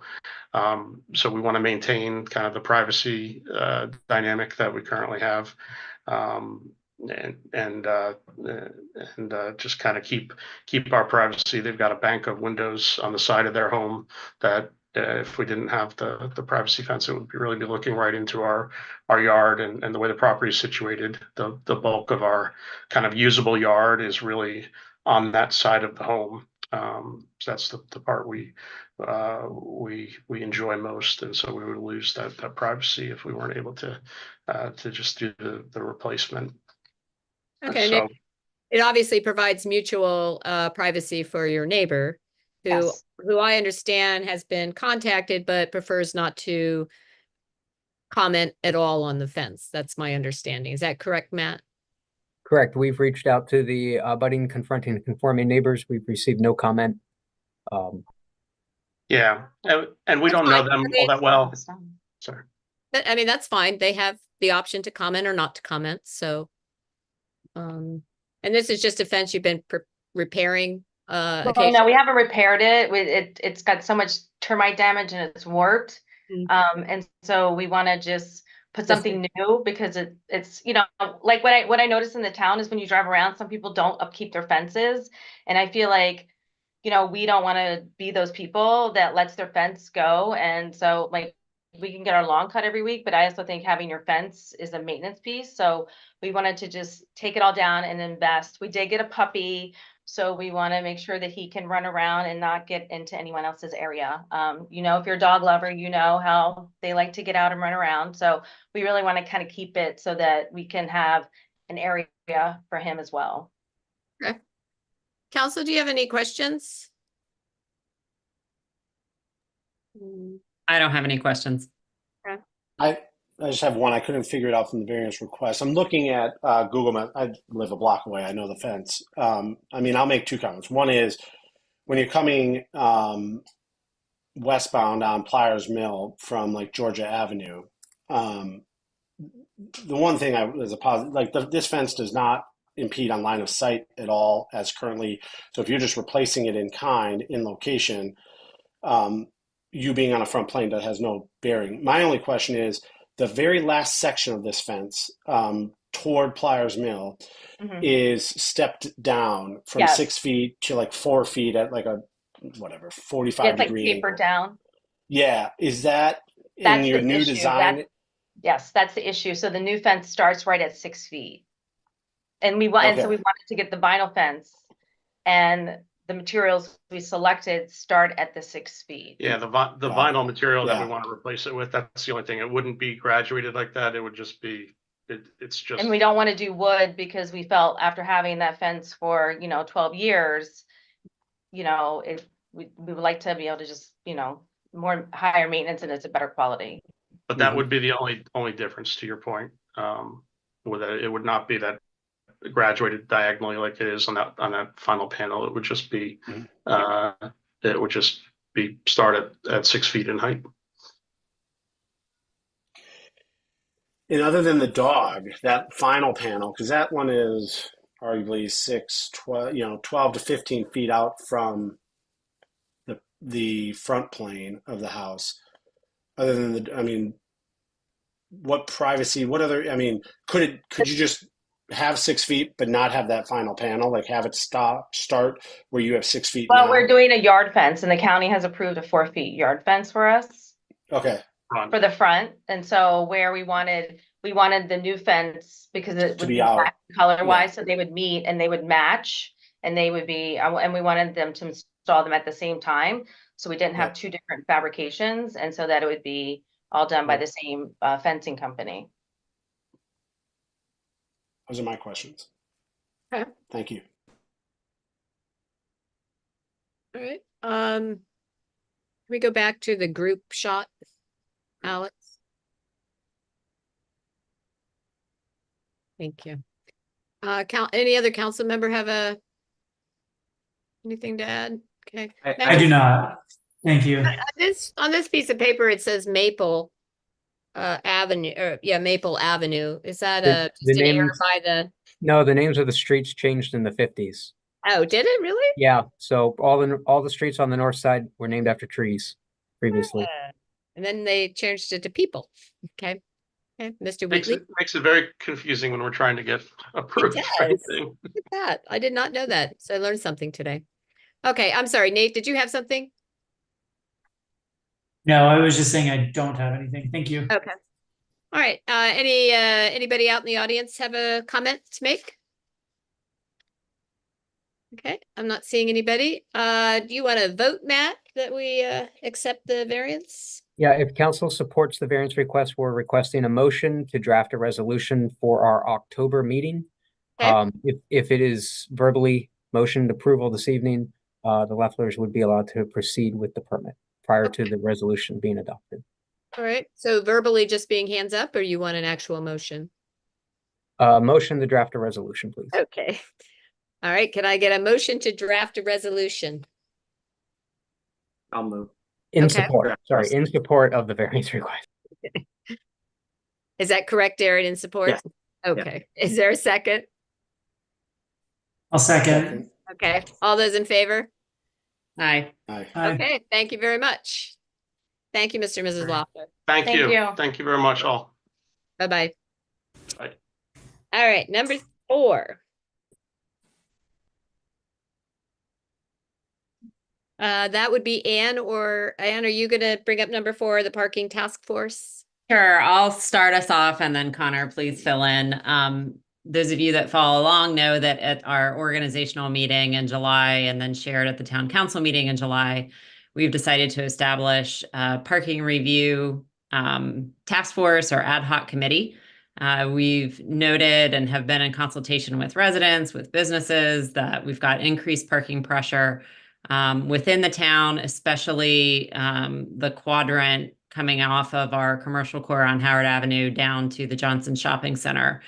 And so Connor and I are co-chairing this effort, and in our planning conversations decided that it would make sense to put out a call for nominations in the community for members to, put their names forward to serve on the committee, so that we can be sure that we have diverse representation from different quadrants within the town, as well as residents, both those living in, homeowners and rental units and businesses.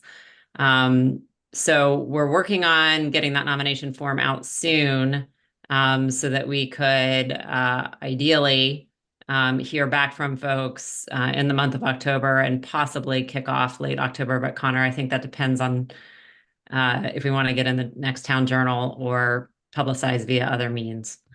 So Connor, if you want to add any more, please do. No, that's great. I mean, we know that we've got some parking pressures and hit kind of where we've heard it the most recently.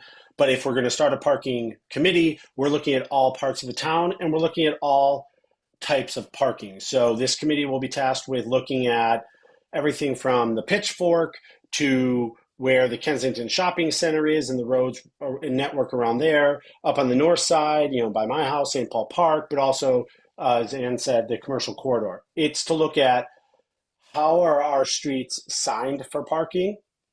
Are they striped? Do we need to make recommendations for updating or changing any of the parking restrictions? How are we doing parking permits? How are we doing parking enforcement? Do we want to ever consider a parking management system? What off-street public parking do we have available, and is it sufficient? What off-street public parking might be available, and should the town acquire it? What off-street private parking could be made available through like a parking agreement? And what might that look at? So I want people to know that we are looking for volunteers who are willing to roll up their sleeves, because the town has never taken this on. We've just kind of started applying signs when we hear concerns. And we want to now be very purposeful as we grow both our commercial corridor and, we're seeing new buildings through the sector planning process, that we want to really take a look at kind of how the future of parking in Kensington might look. So I hope people will volunteer, because we want to bring forward any concerns about parking from anywhere within the town. And Plus, also, you get to work with me and Ann. So why? And also, just if you're daunted by that list of tasks and ideas to analyze, please know that we will be scoping this to first handle short-term, easier to implement solutions or changes, along with medium-term or longer-term things that should be analyzed and potentially implemented. Sounds great. Okay. Do you, how long do you expect, maybe in a couple of months, that you'll come back with something, or do you have a kind of a Yeah, time? what we had initially talked about last week was that we could get out this nomination form soon after today's meeting, publicize that through the town, ideally get responses back about a month from now, and have our first meeting in late October. So that would be out of alignment with the next town journal publication date. So we'd have to look at publicizing it through other means if we wanted to keep that timeline. What we could do is do a postcard with a QR code if people want to get more information, and send them to whatever application form that you want them to fill out. Okay. So that's something you could meet with Carrie Ann on. She can help put that together, and Alex, I'm sure, so people can just fill it out online and then just email it back to to you guys or whatever, but I think a postcard gets it to every resident. And then they can just take it from there. So hopefully. Okay. I mean, even in the Great. journal, people might not open it right away. They may not go through the entire thing. So I think a postcard for that might be a good way of doing it. So I must say, I was rather heartened to see that people are reading the journal. I given know. People read Connor's article and we heard about it. So Yes, but I don't know how many that actually is, but it was a good sign that people are opening their journal for sure. Okay. All right. Anybody have any questions about this in the audience, or Nate? Go ahead. Sorry. Yeah, no, just to clarify, not clarify, but just encourage to when you do comprise the committee, to reach out to the businesses too, to get business representation, because I know you probably, that's a given for you, but Anne, you know how that has helped at least preliminarily in the Sustainable Kensington efforts. So I think also I'm just excited by this parking task force. I wish I could be a member of it, but council rules disallow that. So, as much as we can draw the links with the other working groups and committees, please count on us, count on me. Thank you, Nate. I think it goes without saying there's connection to the mobility and PBAS work group, Sustainable Kensington as well. Connor has his DRB hat, so we will be looking for those linkages. And your point about the business representatives is part of why we felt it made sense to do this call for nominations, so that we can be really intentional about pulling in a cross section of perspectives in the community. Well, and I don't know if you get further down the line, if you get to a point where you maybe need like a consultant or somebody who can really help you with that is something that we should look at as well. Yes, thank you. We have talked about that and expect that could be part of what we need to do here. Okay, good. All right. Okay, so let's before we do public appearances, I know we're running a little late, but I just want to go through the council to see if you guys have anything you want to add to what we currently have, and then we'll just close out with from the town manager and staff. So Darren, do you have anything to say or add?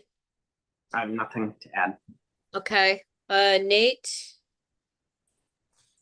Nothing, just a quick flag to the council that I notified the MTC just tonight about the merging with PBAS working group. And Matt, I'm going to invite them to the next PBAS, what was called the PBAS meeting on October 7th. I don't know if we'll have MTC issues to discuss, but if we do, like what are typically MTC Mobility and Traffic Committee issues, if we do, let me know and we can add them to the agenda. Otherwise, I think it would probably make sense to have a meeting shortly after, maybe in November, with MTC and PBAS combined. And along those lines, can we get a meeting set up with SHA sometime in the next month or two? Yeah, I'll reach out to Chen Yu and see what she can do. So great, thank you. Okay. Anne?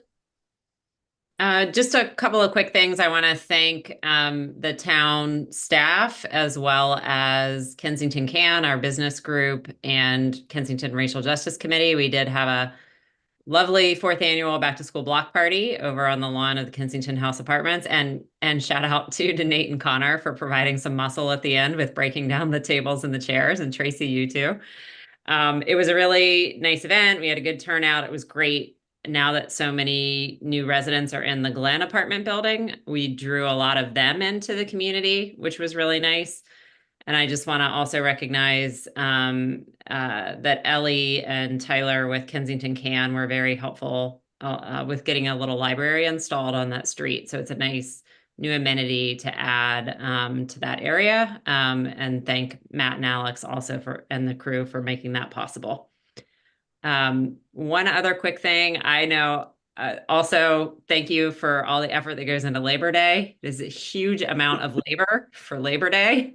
So really want to thank the town staff and everyone for making that another, special day in the community. I've had a number of questions about the length of the parade. Why did it seem shorter? And I know it varies based on political season and other factors.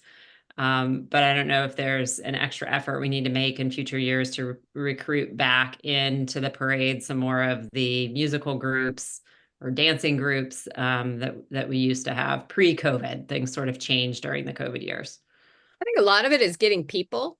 That's a really tough call of getting people to want to walk in a parade. Now, we had great weather, this past weekend, but before we've had some pretty, miserable hot days, and it's hard for some people to walk. But yeah, I know part of it is getting people. I know there was a comment about the food trucks. Now, this particular commenter came on Kensington Parkway. I've never known the food trucks to be on Kensington Parkway, so he must have meant Armory. But even food trucks are now getting harder to get. I think people are finding that they're maybe not the money makers that they thought they were, and you become a slave to your food truck because you have to be out there all the time. But Matt said it was really hard to get food trucks this year to come out. So Yeah, I mean, even alcohol. We only had one baby cat. We were turned down by 4 alcohol vendors. It was all about staffing. Well, it's profit too. They don't turn the profit. Yeah. So. Well, I have a quick question. Wasn't it also the conflict with Gaithersburg's parade at the same time? I don't think we lost out necessarily to food trucks because of Gaithersburg. We might have lost out having Angela also Brook there instead of, just the people that were walking there. But this particular year, I don't think we missed out too much on the elected officials. I do worry about like a year where you're going to have the governor. The governor may not be. He'll pick Gaithersburg over us. But let's be clear, I don't know that Mayor Tracy would ever want to yield anything to the city of Gaithersburg. Oh, no. I was actually proposing the opposite, that we have to advocate for them to move theirs back to where it was before. We'll be talking to Jed soon about that. So got it. I actually talked to one of the council members already, and he acted surprised. Oh, did we?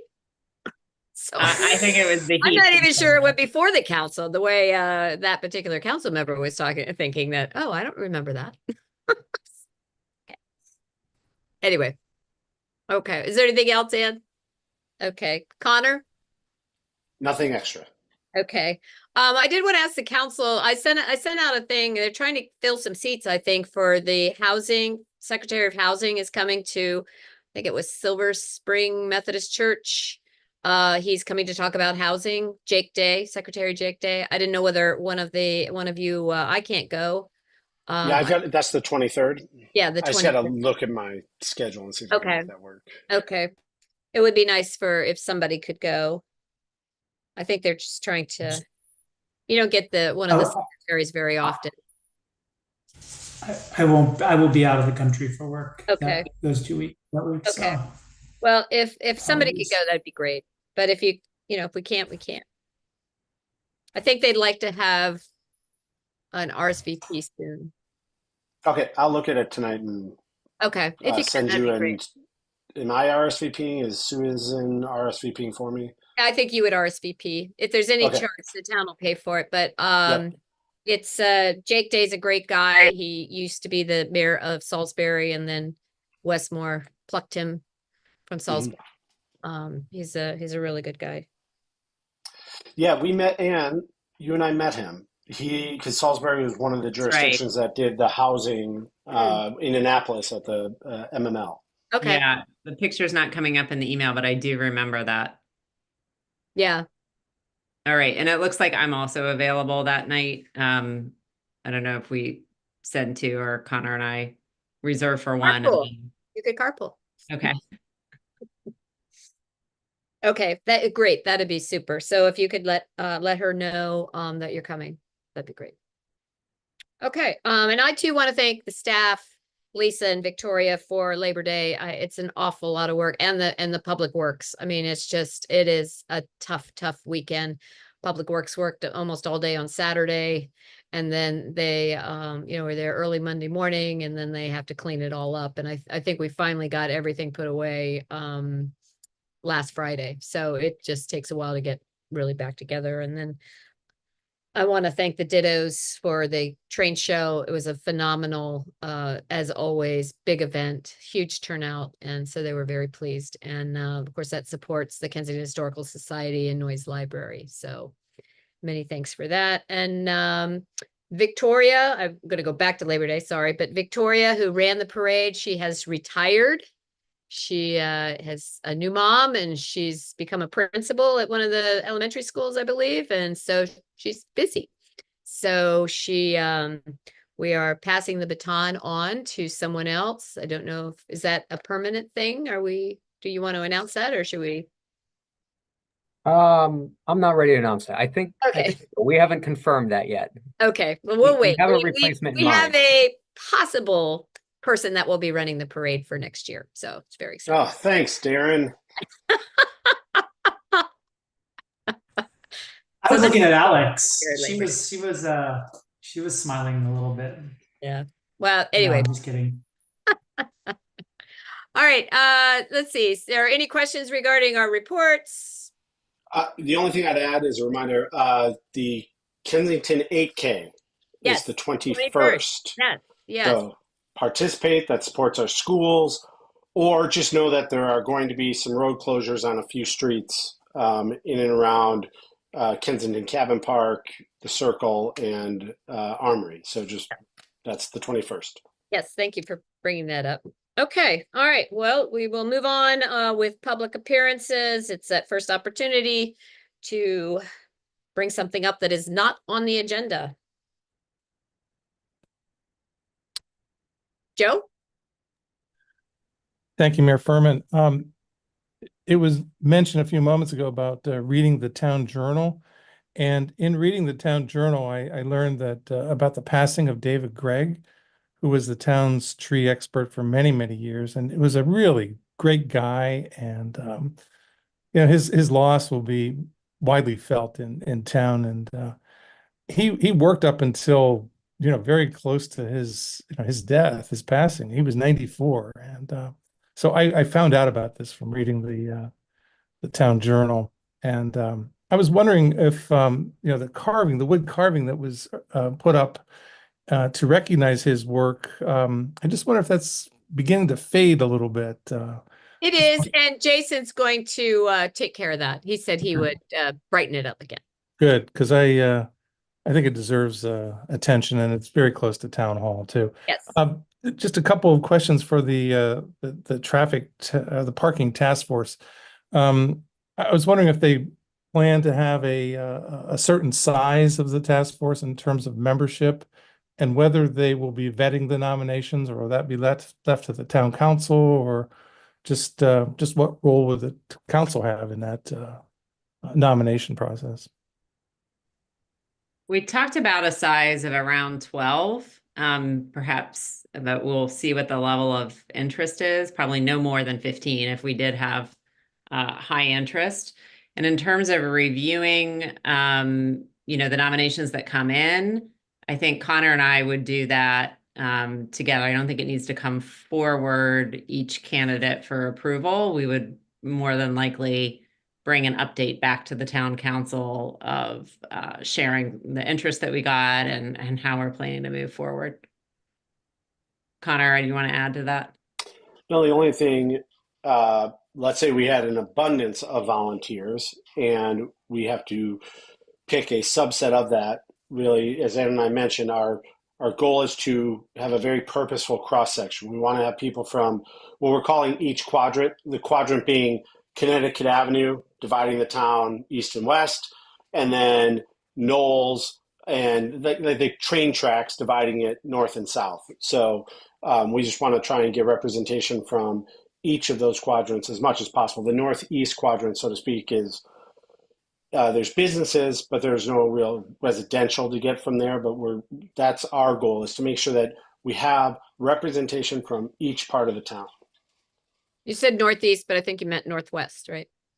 Yeah, I'm northeast. You're northeast. And there are lots of houses there. Does that answer your question, Joe? Thanks, Mayor Furman. Okay, good. Thank you. All right. So moving on to the town manager and staff. Matt?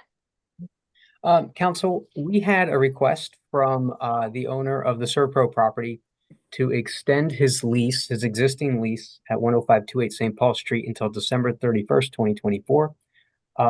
He has found a location to move to. It is just outside the town. It is the old Rock Spring location on Pliers Mill. However, his lease does not begin until January 1st, 2025. Our town attorney is working with Ms. Warner, the property owner's attorney, Ms. Klein, on potentially allowing a lease in the month of October, but we needed to give her some kind of guidance on if we would be willing to extend a lease for 60 days to serve pro. Staff has no opposition to this. We are not ready to take over the property just yet, so this is not an issue for us or would hinder any architectural or engineering requirements for the property before we take hold on November 1st. I just want to be clear, we could take over the property. We just aren't ready to start doing, architectural things and, so we don't need to. Correct. So we are still scheduled to close on the property on November 1st, but we are not prepared to, move on the property with regards to a future public works site or any developments at this point. So a 60-day lease is not of concern to the staff. Thank you, Matt. Okay, Council, do you have any questions about that? Any concerns? I think since we don't have use, I think it makes a lot of sense. And supportive of that business to relocate nearby, I think is a great. My one question would be, if I understand the Rock Spring building is going under some renovations, is there any concern that that won't get done by December 31st? And if so, will we just take it up at that time? Or do you want to write a lease that would, that was we brought can up say through December 31st, but what happens if they're not ready? So that was brought up in our conversations with Ms. Klein, who's the attorney for Ms. Warner. It seems like everything's moving forward.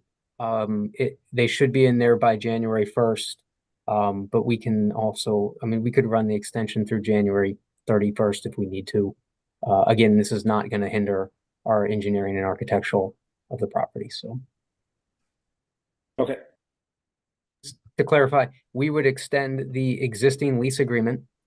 So there would be no reduction in rent. We would collect rent as they are paying now to Ms. Warner. So there would be no change in that. We would just extend the existing lease agreement and require a monetary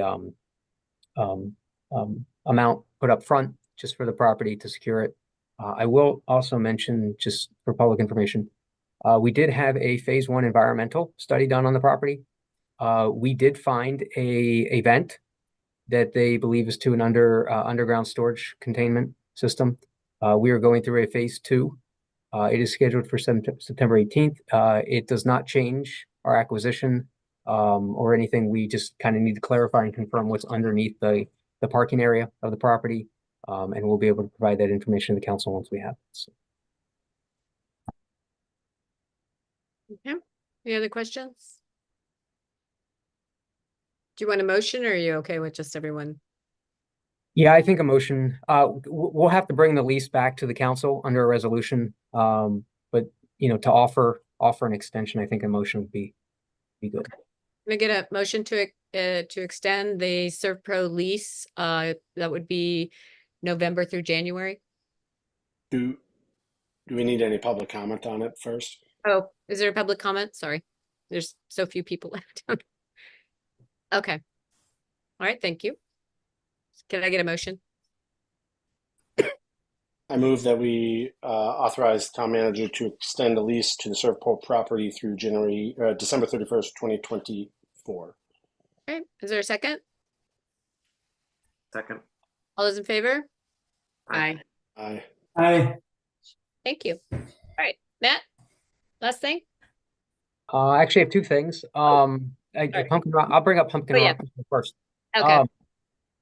Sean Geiser spoke with Alex and I this afternoon and is planning to move forward with Pumpkin Rock and Roll. Warner Circle is beginning their construction, so he would like to move it to Howard Avenue. They did conduct Pumpkin Rock and Roll back in 2019 on Howard Avenue. It would not be a full closure of the street. We would do a detour with access on Armory and Fawcett Street, so it would only be the block between Armory and Fawcett on Howard. As a commercial street and as our main street, it is our policy to come to the council before we consider closing our main street for an event. Mr. Geiser was going to talk with Joanne Parker, who is the manager of Antique Village, to confirm that the courtyard could be used for the event as well. So we'll probably bring this back, but I just kind of wanted to make sure that the council would be okay with us to continue the conversations to possibly have the event on Howard Avenue. Could you Matt. offer or let them know the suggested date and time for this? It's Saturday, October 26th. The proposed time is 12 noon to 4 p.m. We did propose them maybe changing the hours a little bit. We suggest maybe a little earlier or maybe a little later, so it's not right in the middle of the day. It's kind of at our discretion, really, if we're going to close the street. So, And was Sunday an option? Sunday was not an option for him. The reason a farmer's market is Saturday, so this would conflict with the farmer's market, but it would not, the closure would not affect the traffic to the farmer's market. You just have to go down Armory or Fawcett and cut across Mitchell to get around the detour. I have some real concern. I mean, I want Pumpkin Rock and Roll to come, but Howard Avenue has become quite the busy place on a Saturday. I mean, it's very, very busy, especially on a nice day. Yeah, And I have some real concerns about, taking away this block and then sending everybody around to get around it. I mean, whatever the council wants to do, but I definitely have concerns about it. And I would prefer a Sunday. I don't think it's nearly as busy. It will be, closing of streets are always a distraction, just, it's hard for people. They don't like it. I mean, I don't know. What are your thoughts on that on a Saturday morning? Has Sean given, I know obviously Gigs is right there and that makes logistics far easier, but the option was he used to drive everything over the circle. Has he looked at other locations within town?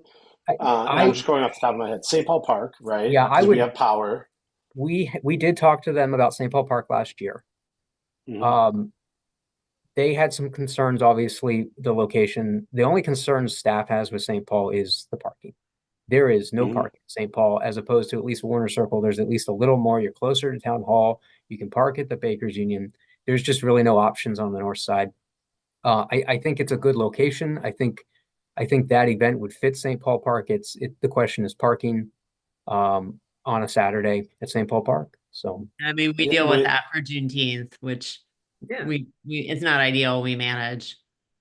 Yeah, and I think Juneteenth shows that it can be done. Other moves would be, I don't know what the calendar is for the building, but what about Town Hall and the park across the street? Kind of, I mean, we shut it down for Labor Day. It's a little bit less intrusive than Howard, but the grass there, the building, you have parking. I just think there's other places than Howard Avenue that haven't been fully explored. Yeah, I had a similar thought.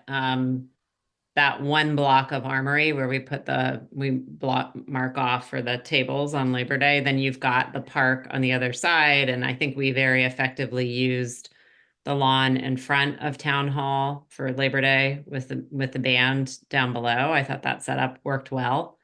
Yeah, keep in mind though, in October, there's probably a play group in there. That's what I wasn't sure about. There's more than likely a play group in there. Okay. Certainly can check the date, but I mean, to me, it would be perfect just doing everything in Town Hall if it were available. Well, and also bathrooms. There's all sorts of logistics that work really well. But I guess we can check the date on that. But I still think Juneteenth, which has gotten thousands of people, demonstrates that, well, it's not ideal. And that's my front yard. It can be done.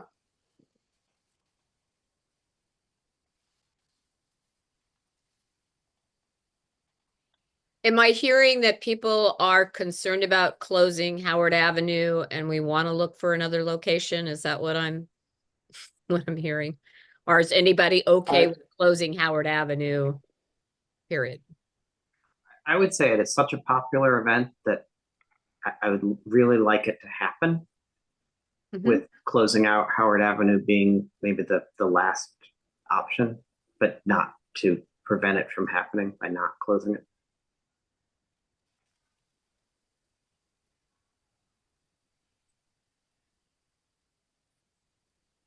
Can we insist on a Sunday afternoon? Our street. You know, if we're not okay with a Saturday and we offer a Sunday, then that's all he's offered. So.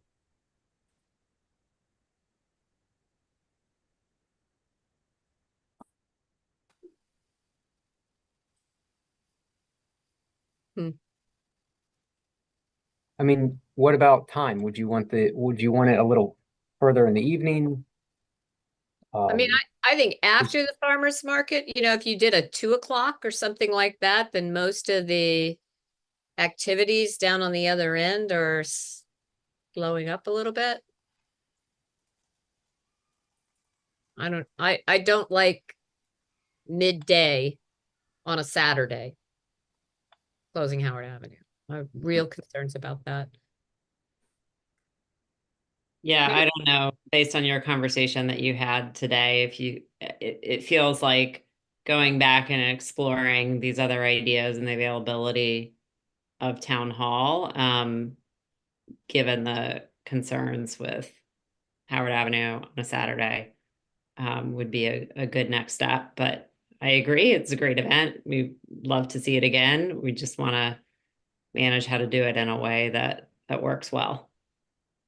I mean, worst case scenario, you take this year off and come back next year when it's available again, hopefully within a year. Although it could not, it may be 2 years, quite honestly. Yeah, it's unlikely this will be a delay for a few years from Warner. So yeah. I'd be happy to help work with you, Sean. I'm looking real quick, and I guess we can check with Shirley in the morning. British players don't start till December 4th. And Kat says that they're taking a hiatus this season on their website. I talked to Shirley about that because she's got them on their calendar. She's got them at least for November. I don't know about October. Yeah, you know, what their website says and what he's telling Shirley are two different things. I mean, I can get her to call Craig and say, are you in here in October or not? I mean, he should we can be check that rehearsals for specific crying date. out loud. Yeah. So. All right, hold on. They say they're going to be coming back, but their website is different. Yeah, why don't we check on that? Because I think Town Hall in Armory, right, could be a very good location for it. Because you could have the pumpkin races out in the parking lot.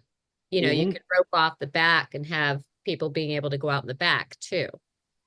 Yeah, and then when all the pumpkins are smashed, they can just go right into the compost bin. There you go. That's a good idea. Solves its own problem. Good. I like that. All right, Matt, I'll give you a call tomorrow and we can see if we can talk to Sean about it. Okay. Well, let's see. Let's check that date too. Okay. All right. Well, we have concerns about closing Howard Avenue. Let's leave it with that. Okay. fine with me. That's why we brought it to the council. So. Okay.